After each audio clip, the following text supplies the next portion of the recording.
అందరికీ నమస్తే। ఈ రోజు సౌందర్య లహరి 26వ శ్లోకము చూద్దాము। మొదటగా ఈ శ్లోకం పఠించడం వలన అర్థం ఏంటో తెలియజేస్తాను। ఈ శ్లోకాన్ని గనుక నిత్యం పఠించినట్లయితే శత్రువులు నశిస్తారు। ఇప్పుడు మనము శ్లోకాన్ని విందాం।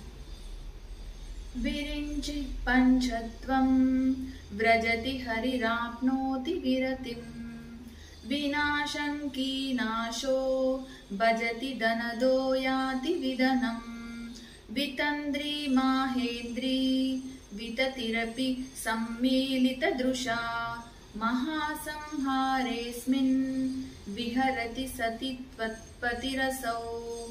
ఇప్పుడు ఈ శ్లోకం యొక్క అర్థం విందాం।